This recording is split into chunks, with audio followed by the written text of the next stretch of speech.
En visite sur le chantier de la RN 57, la ministre découvre ici un territoire en pleine mutation.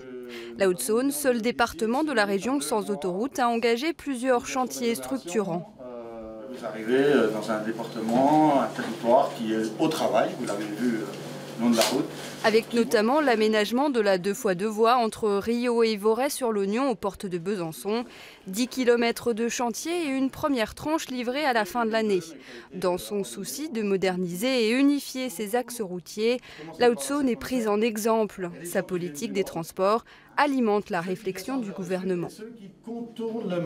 Est-ce qu'il faut absolument continuer à faire des lignes à grande vitesse partout ou est-ce qu'on ne doit pas au contraire réinvestir et se concentrer sur ces transports de la vie quotidienne, sur les transports qui permettent aussi de désenclaver les territoires? La déviation de Port-sur-Saône sur la RN 19 fait partie des dossiers que la ministre avait aidé à l'époque. En 1997, elle était alors conseillère technique des transports auprès du Premier ministre Lionel Jospin.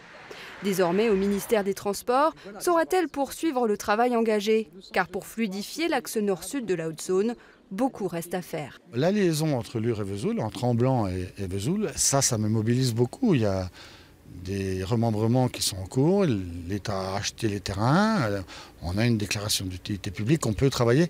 Pour cela, il va falloir trouver des crédits pour l'avenir. Après des années de grands projets, le nouveau gouvernement entend jouer la carte du pragmatisme. Des solutions pour tous les territoires, cette vision séduit les élus du département.